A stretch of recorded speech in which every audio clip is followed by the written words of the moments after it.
নমস্কার বন্ধুরা, আজ আমি নিয়ে এসেছি পটলের দারুণ একটি নিরামিষ রেসিপি, যেটা ভাত হোক বা রুটি যে কোনো কিছুর সাথে খেতে দুর্দান্ত লাগবে। আর বানানোর পদ্ধতি একদমই ইউনিক ও একদমই নতুন। বাড়িতে থাকা সাধারণ কয়েকটা ঘরোয়া মশলা দিয়ে এই রান্নাটা কিন্তু তৈরিও হয়ে যায়। আর এই রান্নাটা এতটাই টেস্টি হয় যে পটল খেতে পছন্দ করে না সেও কিন্তু একদম চেটে পুটে খেয়ে নেবে। তো রান্নাটা তৈরি করার জন্য প্রথমেই আমি এখানে প্রায় 500 গ্রাম মতো পটল নিয়েছি। এবার ছুরিতে করে পটলের গা ভালোভাবে ঘষে পটলের গায়ে যে আঁশের মতো অংশটা থাকে ওটা দেখুন একদম ভালোভাবে তুলে নিয়েছি।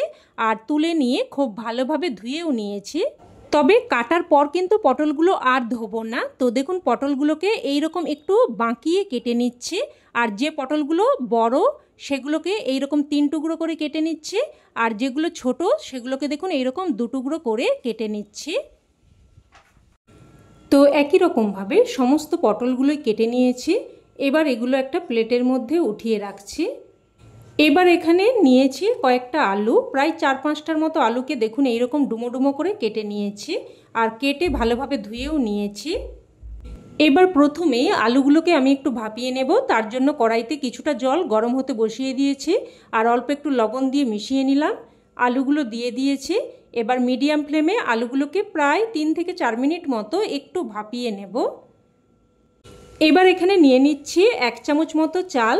আর আমরা সাধারণত যে ভাতের চালটা খাই সেই চালটাই নিয়ে নিয়েছি। এবার চালটাকে 2-4 বার জল পাল্টে পাল্টে দেখুন খুব ভালোভাবে ধুয়ে নিয়েছি। এবার একটা পরিষ্কার তোয়ালের মধ্যে চালগুলো দিয়ে চালটাকে একদম ভালোভাবে মুছে নেব। দেখুন চালটাকে একদম খুব সুন্দরভাবে মুছে নিয়েছি। চালের মধ্যে কিন্তু কোনো রকম জল নেই। তো এবার এটাকে এক সাইডে রেখে দিচ্ছি। আর এদিকে কিন্তু প্রায় 3 থেকে 4 মিনিট মতো ঢাকনা দিয়ে আলুগুলোকে একটু ভাপিয়ে নিয়েছি। দেখুন আলুগুলো প্রায় 50% মতো সেদ্ধ হয়েছে। খুব বেশি কিন্তু সেদ্ধ করার দরকার নেই। তো আলুগুলো উঠিয়ে নিলাম। উঠিয়ে নিয়ে এবার ওই কড়াইয়ের মধ্যে দিয়ে দিলাম প্রায় 2 থেকে 3 চামচ মতো সর্ষের তেল। তেলটাকে খুব ভালোভাবে গরম করে নিয়ে এবার এর মধ্যে কেটে ধুয়ে রাখা পটলগুলো দিয়ে দিলাম। সাথে অল্প একটু লবণ আর অল্প একটু হলুদ গুঁড়োও দিয়ে দিলাম। লবণ আর হলুদ গুঁড়োটা দিয়ে ভালোভাবে মিশিয়ে নেব। মিশিয়ে নিয়ে এবার একটা ঢাকনা দিয়ে দিয়ে পটলগুলোকে কিন্তু প্রায় 3 থেকে 4 মিনিট মতো ভেজে নেব। আর এই সময় আমি একটা মশলা তৈরি করে নেব। তো গ্যাস অন করে একটা তড়কা প্যান বসিয়ে দিয়েছি। আর এর মধ্যে ধুয়ে রাখা চালটা দিয়ে কয়েক সেকেন্ড নাড়াচাড়া করে নিলাম। একটু চালগুলোকে ভেজে নিয়ে এবার এর মধ্যে দিয়ে দিলাম 1/2 চামচ মতো গোটা ধনে, 1/2 চামচ মতো গোটা জিরে, আর প্রায় 8-10টার মতো গোলমরিচ, 2টো ছোটো এলাচ, অল্প একটু দারচিনি। এবার লো টু মিডিয়াম ফ্লেমে অনবরত নাড়াচাড়া করে প্রায় 1 মিনিট মতো মশলাগুলোকে ভেজে নেব। তবে মশলাগুলো যাতে পুড়ে না যায় সেটা খেয়াল রাখবেন। মোটামুটি মশলা থেকে একটা সুন্দর ফ্লেভার বেরোনো অবধি ভেজে নেবেন। তো মশলাগুলো ভাজা হয়ে গেছে, এবার নামিয়ে রাখলাম। আর এদিকে কিন্তু প্রায় 3 থেকে 4 মিনিট মতো ঢাকনা দিয়ে দিয়ে দেখুন পটলগুলোকে ভেজে নিয়েছি। পটলের মধ্যে কিন্তু একটা সুন্দর লালচে রং ধরে গেছে। এবার এখানে আমি দিয়ে দিলাম 2টো শুকনো লঙ্কা আর 3টে কাঁচা লঙ্কা। এবার আবারও একটুক্ষণ নাড়াচাড়া করে ভেজে নেব। তো দেখুন লঙ্কাগুলোও কিন্তু ভাজা হয়ে গেছে। এবার এই লঙ্কাগুলো আমি উঠিয়ে রাখছি। আর এই লঙ্কাগুলোকে কিন্তু আমি বেটে নেব। তো লঙ্কাগুলো উঠিয়ে নিলাম আর সাথে সাথে পটলগুলোও উঠিয়ে নিচ্ছি। পটলগুলো উঠিয়ে নিয়ে এবার ওই কড়াইয়ের মধ্যে আবারও দিয়ে দিচ্ছে প্রায় 2 চামচ মতো সর্ষের তেল। তেল হালকা গরম হয়ে আসলে ফোড়নে দিয়ে দিলাম 1/2 চামচ গোটা জিরে, একটা তেজপাতা আর একটা শুকনো লঙ্কাকে 2 টুকরো করে দিয়ে দিলাম। ফোড়নটাকে কয়েক সেকেন্ড নাড়াচাড়া করে ভেজে নেব। ফোড়নটা ভেজে নিয়ে এবার এর মধ্যে ভাপিয়ে রাখা আলুগুলো দিয়ে দিচ্ছি। আলুগুলোকে একটুক্ষণ নাড়াচাড়া করে ভেজে নেব। বন্ধুরা, আপনারা হয়তো পটল আলুর তরকারি সবাই রান্না করে খেয়েছেন, তবে আশা করি এইভাবে হয়তো কোনো দিন বানিয়ে খাননি। তাই আপনাদেরকে অনুরোধ করব অবশ্যই এইভাবে একবার বানিয়ে দেখবেন।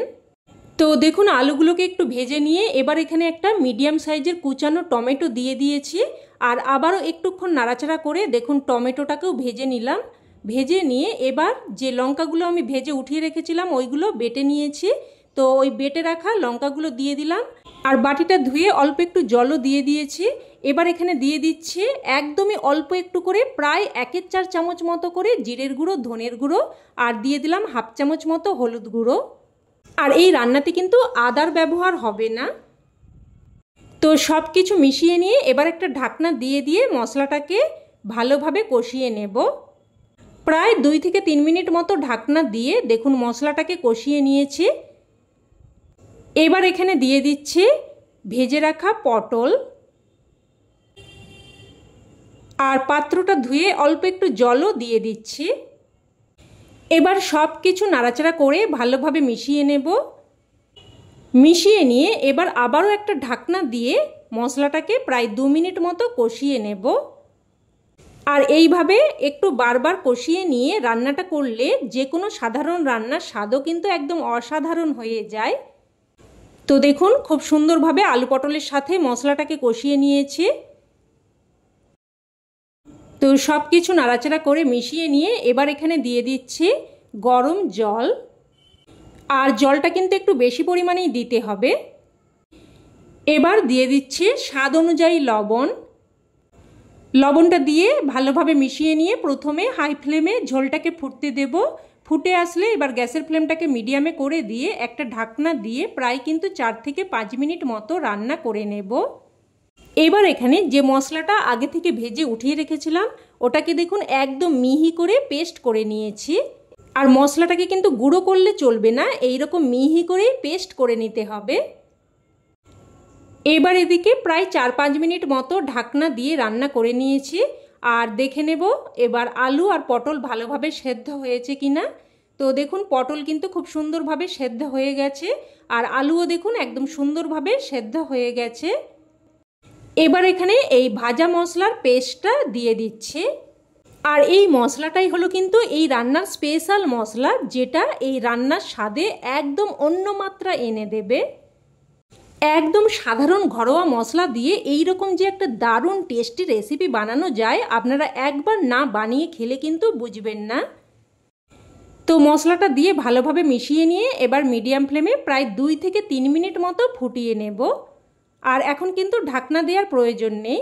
তো 2 থেকে 3 মিনিট মতো ফুটিয়ে নিয়ে এবার এখানে দিয়ে দিলাম অল্প একটু চিনি, আর অল্প একটু মিষ্টি অবশ্যই দিয়ে দেবেন, তাতে করে স্বাদটা সুন্দরভাবে ব্যালেন্স হবে আর খেতেও কিন্তু খুবই ভালো লাগবে।